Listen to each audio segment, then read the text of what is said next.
So it's really easy to fall away when things get tough.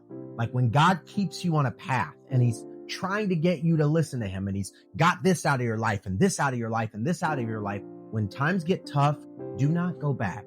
If you go back when times get tough, if things get hard, your partner leaves or whatever happens, it gets hard, then you start destroying what God is building by sin.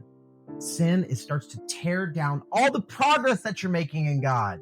And then you find yourself wandering this desert where you're just going over these cycles again and again and again and again. And the devil is trying to keep you in those cycles.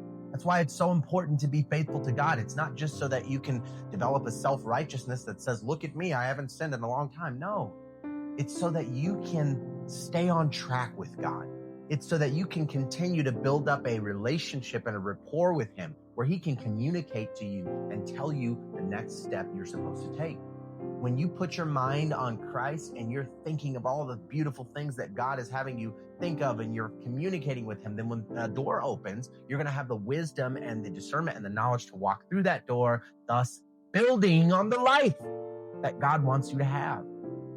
But when you're tested, and, especially if the test is like a sin that keeps trying to show up in your life, as long as you're battling back and forth, you're just kind of staying in the same place, like the children of Israel, when they were just wandering around the desert. Paul said in Galatians 2:18, he said, if I build again the things which I destroyed, I make myself a transgressor. That's all.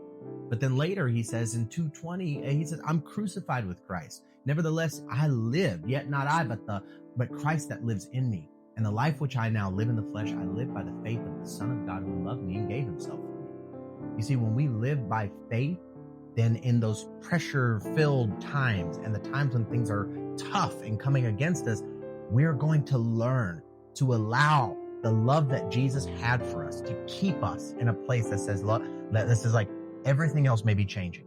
But the thing that's not going to change, the thing that's not going to go wrong is God is not going to remove his love from me. And so because of that, I'm going to stay put in these commandments. I'm not going to go back to drinking. I'm not going to go back to watching pornography. I'm not going to go back to all the things that God saved me from because I'm trying to move out of that place. I want to move into the next level with God. I want to see what this life God has for me is really about. The only way to get there is by being faithful to God. So be faithful to God, beloved. Be faithful to God because through faithfulness, you will be able to see the Lord. You'll see him working in your life and it'll be the most beautiful thing. God bless you.